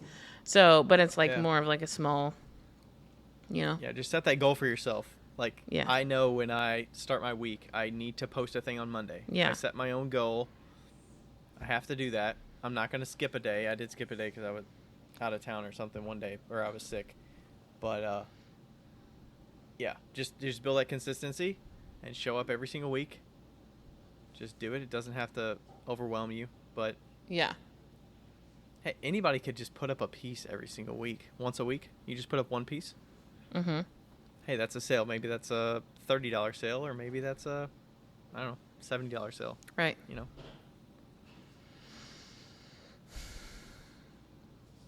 I'm trying to think. So there's that. What about? I mean, you do the farmers market. That's a consistent thing. That's like small, cheap. You do it every week. We're starting to do it every week. Yeah, we'll see how it goes, like consistency wise, like how much money I'm gonna make. Like I don't expect any money tomorrow because who the fuck is coming to a farmer's market in 95-degree weather? Not me. I mean, actually, I am, but not me. Like I would never go. Yeah. So. What about teaching? I mean, you could always, if you have a local studio, you could. Mm-hmm. You could either find out if they're in need of teachers, or you could do little one-off workshops for them. Yeah. And get paid hourly or per class or whatever. Yeah. If you have the resources to teach in your own studio, maybe you have 2 wheels or something, and you can show somebody a one-on-one. What about renting out kiln space? That's an option. If you're confident in the firing. If you're desperate. The clays people bring in you. I would worry about getting the wrong clays in there and risking my own work by putting other people's stuff in there. But Yeah. But yeah, that's an option. I've never technically done that. I had one person that reached out that was asking, and they were like, how much would you charge for this? And I'm like, I don't know. $30? I don't know. Same. But yeah, that's a good option if you have the ability.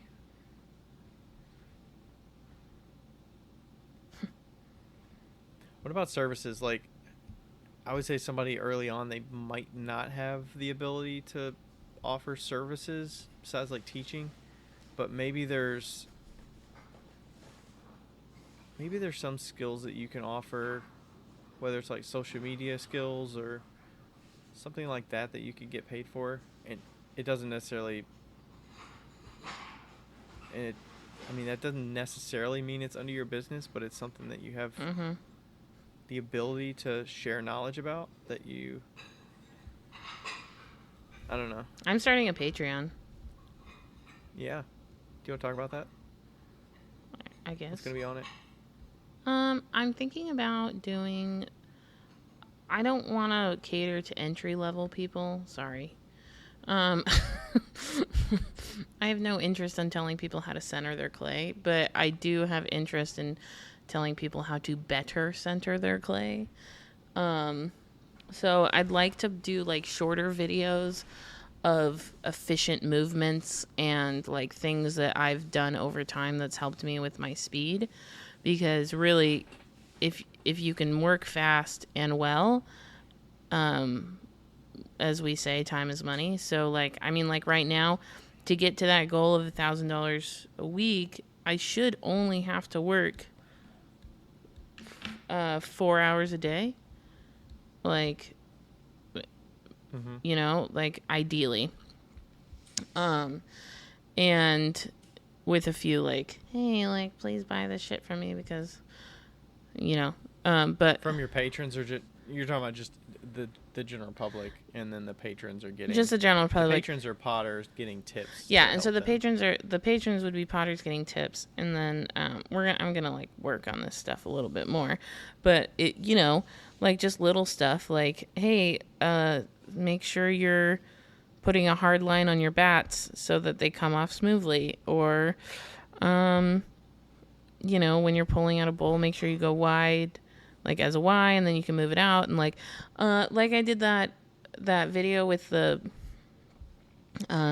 pasta bowl, and somebody messaged me and was like, I watched that video over and over and over, and then I went out and made pasta bowls, and it dramatically improved. And I think that's cool, you know, like to be able to watch something over and over, and just to have a little bit more in depth, because, you know, when you're doing reels and stuff, it's like a minute, so you can't really like get into the weeds of things. Yeah.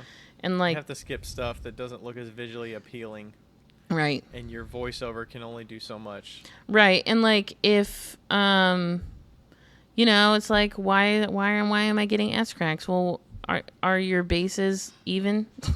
You know, like stuff like that, and explaining like the science behind things and the physics of things. So that's kind of, I mean, like, that's stuff that I always do anyway for free. But I saw this really good video that was like, you can be generous when you have the time and the money. Like, oh wait, what was it? I'm gonna sneeze.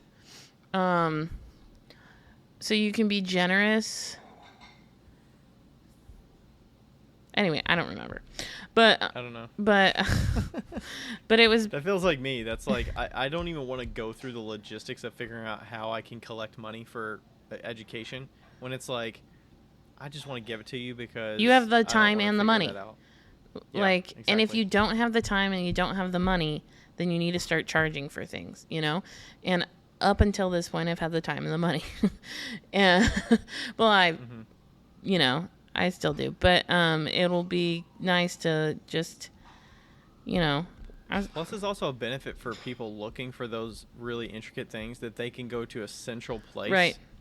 And find it. They don't have to hunt through your Instagram. Right. Because maybe in the past you've posted a video about what they're looking for, but you'd say, it's in my feed somewhere. Like, how much time are they going to spend scrolling through that? Right. But if they go to your Patreon, they can see the titles of all the videos. Yeah. And maybe there's 15 to choose from, and you know they're all instructional and tips. Right. And I'm not good at teaching people, like, when they're in my presence, but I am good at teaching people when they're not in my presence. Like,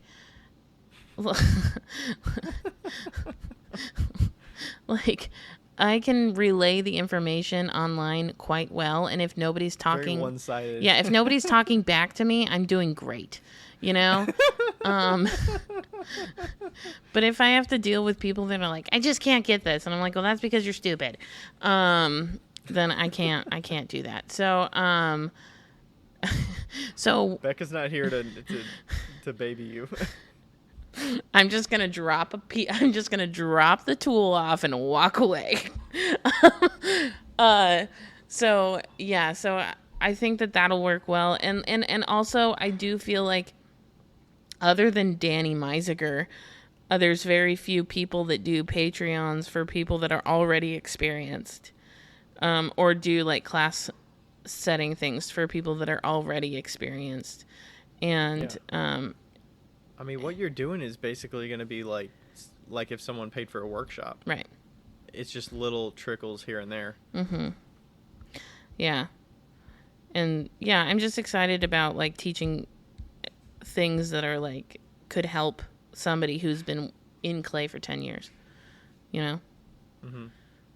Plus, if you get questions that are, you're opening yourself up to getting questions that are more intricate, and then you could do a video showing that. Yeah. Or, you know, maybe you start off with just doing things that relate to how you make your current line of work, and like intricacies with showing some of that like underglaze process. Like, I could totally see people getting value out of that. Oh, I didn't even more think so of than that. Just us talking about it, like how you apply your underglaze. Like, you're talking about it related to painting, but if you could show that I feel like that would be beneficial, and people would get value out of that. Yeah, for sure. Yeah, so I'm gonna try and do that, and I'd like to also like have a tier that, you know, it's a little bit more expensive, but it's more of a one-on-one where you can talk back to me situation, so you're paying for it, you know. Mm-hmm. Like, where it's like once a month we have a hour-long situation where it's like, okay, Yeah, you know, That would be sweet. I mean, I feel like we always wanted to do that a little bit. Well, I always wanted to do that a little bit with the podcast so that we had a little more interaction. It wasn't just Becca and I talking for 2 hours each week. Yeah. We actually had some engagement with people on a more consistent basis, even if it was just once a month or something like that. But, yeah. We'll see. Well, we were going to talk about that. Well, last week we talked about... Oh, yeah, the critiques and stuff? The critiques, and then Ryan brought up the idea of maybe doing visual critiques on Skype that are like 15 minutes long. Critiques, or it could just be Questions. a dedicated time block for us that we talk with you all for 10 minutes, and you can just ask us questions about our experience about a certain thing or something that you're doing in your business that you want our perspective on directly, and you don't want to wait like 7 weeks to hopefully get a one-sided answer from us on a podcast episode. Yeah, and we are considering charging $5 so that you show up. So you show up, and then we can, have that time dedicated. Yeah. And then if you're a patron, potentially free. You get preference, and it's free. Yeah. Because you're already paying us money. Yeah. So that's kind of in the works. We kind of have to like see how that works as far as Square appointments are concerned. And yeah. Because we want to make sure it's not booked at a random like 7 p.m. and we're doing this. We're meeting with you at 7 p.m. between 7 and 7:15, and then potentially you don't show up and you throw off our schedule, and we want to make sure it works for our schedule as well as do you need this? Something that works for you as well.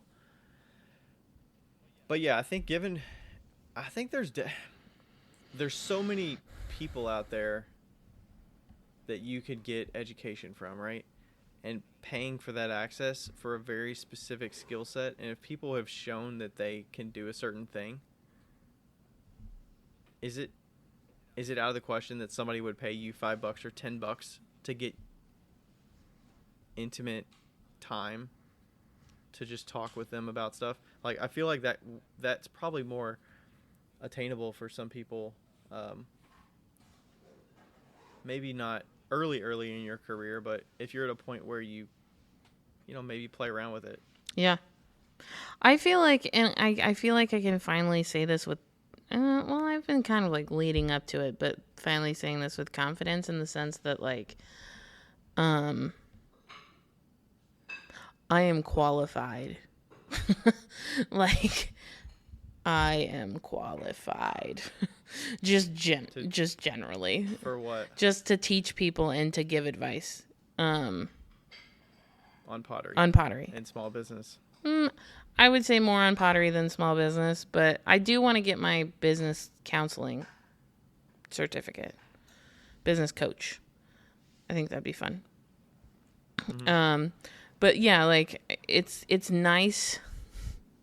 It's nice to be in a spot where I can be like, no, I know what I'm doing, and me putting out this information, I am confident in it, Yeah. And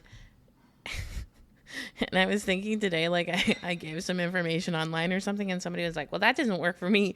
And immediately I was like, well, maybe you're doing it wrong. Like, maybe it's not the weather. Maybe it's you. Like, like, I mean, obviously there are other things, but yeah. And with the whole bat, was it the bat thing with, well, my things don't pop off the bat or something like that kind of thing? I'm not gonna say. Okay. But yeah, there's only so much you can convey through text as well on a post. For sure. So if you get intimate time with somebody to just talk through something. Yeah. I don't know how many people have access to resources like that on a regular basis that they can just call up. I know we do. But yeah, because we have a community. We have a community of people that we can lean on, and we can ask questions that, if there's glaze-related things, I might ask Josh, and he's got some answers, or you, or if you don't have those resources and you don't know and you're learning, having a couple people and maybe we don't have to sell you on doing a course for $100 over 4 weeks. We just give you time slots, and if you want to book time with us about a certain topic, you can spend $5 or $10 and talk with us for 30 minutes or 15 minutes or whatever. I'm just gonna do that. I'm just gonna set that up on my Square thing, not with you. We'll do that too, but by myself. Yeah, for sure. And just see how it goes. Yeah. I feel like internally we feel like we're gonna get questions that stump us. At least that's what I think. Well, then you just give the $5 back. Yeah, I'm gonna be tested on my knowledge because I'm gonna get this question that is not something I can answer. But also, I would hope that they're coming in to it knowing kind of where my skill sets lie and what I do well, so that they would know that hey, this is worth asking. Right, this person. Don't come to me with glazed questions. I don't know that shit. Or slip casting. They're not going to come to you for slip. No, fuck questions. No, don't do that. That's a dumb idea. Yeah. So, I think we kind of worry about the potentially getting stumped because you're going to be put in your place a little bit, but I don't worry about that. Hey, if it what's the loss here? You give them their $5 back and you lost 15 minutes of your life. Who cares? Right. Have you seen that? You probably learn something. Have you seen that Bob Newhart? Did I show you that Bob Newhart skit, the box skit? No. Do you like Bob Newhart? I think I know who you're talking Bob about. Bob Newhart's the guy on he's the dad on, not the dad, but the elf dad on Elf. Yeah, that's who I thought it was. Yeah, okay. So he does a skit in Comedy Central. It's called Buried Alive in a Box. And so this lady comes in. Gosh, he is so old. He is very old. This lady comes in, and he's so funny because he's a therapist, and he's like, so I just wanted to lay out the rules with you. I just want to let you know that it's going to be $5 for the first 5 minutes, and I don't take change. And I don't give change. And we only go for 5 minutes. and they finish the first part, and he's like, well, it's been 3 minutes, so I don't give change. Is he keep asking me questions because you're not at your 5 minutes? No. It's just I can't tell the whole skit because it'll give it away. But I promise you, it will not.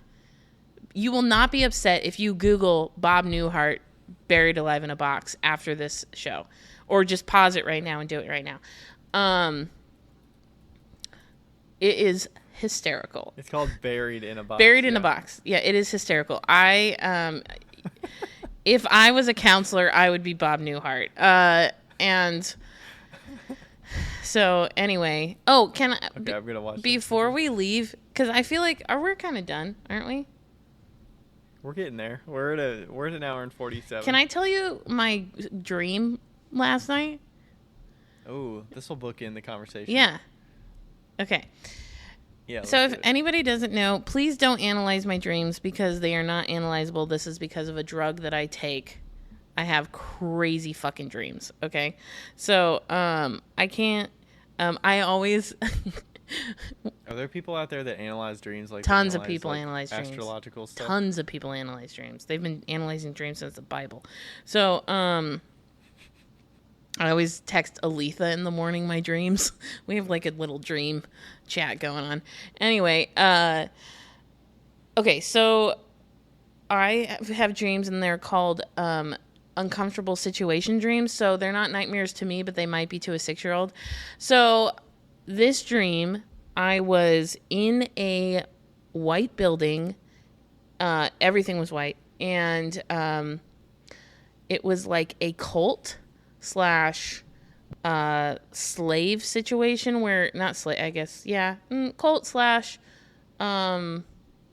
trapped, you're, they kidnap, hostage. They kidnap you, And so they like kidnap these families and they keep them in this white building and they give them all white clothing to be in, and they control what they eat and how they sleep and what they do and all these things. Is this Squid Games or what? Basically, but there's no games. And the person I was with had just had a baby, and so they were trying to get breast milk. They were trying to like pump for breast milk. I don't know why. And we were like trying to find bottles and stuff. I think that's because my friend is like, you know, she just had a baby. Anyway, but so we were like trying to find bottles and stuff, and then we were talking to these guards, and these guards are actually prisoners within this facility, but they're guards, and they choose like what people get to eat and like what people do and all these things. And there was at this point where we were like going out, and I found a way to escape out of this building, and I ended up shooting somebody and killing them, and then I like started running away, and there was this building, and I was like, and I think that I wasn't me. I think that I was actually a male of some sort, like some guy. And I started like running away, and I ran down this road, and it was like in Virginia or something like that. And so I ran down this road and went into this town, and like people were chasing, and those two guards actually like left too. Like they got away too, and they were like, they escaped. And so I was like running down this road, and then I finally get to this store, and this like old man owned the store, and he was like, "Get the fuck out of here." And I was like, "No, I'll work. I'll do anything. Like, please give me a job." And so he like, I did something, and he like gave me a job. And so I was like working at this place for like 6 months, and then clearly a fast forward dream. And then I, and then You just gave up. I'm looking for you. And no, but they were still like looking, you know, and On the loose. And then there was this other person, and I ended up getting in a fight with this person at the job, and they were like a bunch of biker people. And then the policeman came, and the policemen who came were the people that escaped from the prison earlier. Oh, no. Woo! And then they were like, I don't know what my name was, but they were like, "We wondered where you went, blah blah blah." And they were like, they were the sheriff, and it was intense. And they weren't gonna rat you out. No. They were on the run too. They were on the run too. We know each other. Yeah. We're gonna keep this quiet. And then I had to like go to another town for some reason, and it was like just continued on. But I don't remember. Yeah, laying low is the fucking sheriff of the town. The sheriff of the town. I know. And but then I ended up like going to another town, and I think I woke up then. But it was like one of those dreams that like I want to remember it, but also like it was eerie as shit. Like the whole prisoner part was really fucking creepy. And I mean the part of like somebody higher up is giving prisoners the power to be guards and determining, like that's messing with your moral compass a little bit of like you get to determine who eats and who doesn't. Yeah, they did a psychological. And it's not on us because we're not determining it. Right. We're giving you the power to determine what you want to do. And like all the people in the prison like worked too. If I remember, this is coming back to me. Like remember correctly, like all the people in the prison like worked, doing certain things, and it was like there was a lot of. I'm pretty sure there was like torture and stuff like that, but yeah, fucking crazy. And it was kind of like Handmaid's Tale in a building, which you didn't see Handmaid's Tale, which you shouldn't. But like in a building almost, like they're like breeding humans and stuff like that. Jeez. It was insane. It still kind of reminds me of Squid Games a little bit, where it's like there's people that are like, there's people that are part of it, but there's also people like a level up that have a little bit of power, but they're also like not really like part of the whole scheme. Yeah. They just kind of doing their job. Yeah, I never watched. I think I watched the first episode of Squid Games and decided that it was not my thing, and so I did not watch the rest. But yeah. Wow. So that was my dream, and that's why I probably don't watch Squid Games. That's why I probably don't watch those type of things, because I have that already. And they're a lot better. Yeah. Like, if my dreams could be movies, wow. Wow. Yeah, I mean, I was picturing it as you were going through, and I'm like, this is pretty good detail. Like, I don't remember any of my dreams, really. I don't know that I really care about remembering my dreams, but... If I was a good artist, wow. It's all in my brain. Like, I can see it, but like if I was like good I feel like animator, you could draw like a little snapshot of it if you were a good like drawer or illustrator. Right, but I'm not. And then people would be like, what the fuck is this? Yeah. And then you'd be like, it's like, I don't know that I want to go into this. Yeah. You'd be like, what? Crazy. Oh, I remember at one point, like, I left and I like didn't have any money. I had like nothing. Right? And it was just like being out in the wild, like with literally nothing, like no phone, no shoes, no money. I'm like, it's strange. Yeah. I was kind of thinking of it like little snippets, kind of like a comic book sort of. Oh, yeah. Instead of like a movie playing out, because you're describing little bits of it. So it's kind of like little snapshots, like a comic. That's cool. Yeah. Oh, I could make comics of my dreams. Because you just need little snapshots of each situation. Yeah. And the dialogue doesn't have to be drawn out. It could just be little snippets, you know? That's a good idea. Anyway, that was my dream. So. Interesting. Yeah. Cool. Okay. Well, we kind of like, I don't know if we actually answered any questions or moved around, but. I think we did. I think we got people thinking a little bit. Yeah. I feel like this is a very thinking episode where it was like, oh. You know. Yeah. Lots of thought. Got me thinking. Anyway, pay yourself first. Pay yourself first. I want to end it on I feel like the quote, I don't know if you're going to put it on a t-shirt, but living the dream one nightmare at a time. I feel like that kind of relates to the situation here at the end. Or maybe people out there that are living the dream and there's nightmares along the way. Living the dream one nightmare at a time. Is that going to be like living the dream is going to be on the front and the back? It says one nightmare at a time. That sounds good. Yeah. Okay. Bye. All right. Bye. Yo, higgity, yo. It's Becca here. Hey, just so you know, thank you for listening. And also, we have... What do we have again? A Patreon. We have a Patreon that you should go, and if you want to donate to, you could donate to it. If you don't, that's cool too. But just Google Wheel Talk Podcast Patreon. Don't do the other one, because there is a Wheel Talk on Patreon, but it's not us. So make sure you get the right one. It's in the show notes. And also, leave us a review because they're fun to read. Okay, bye.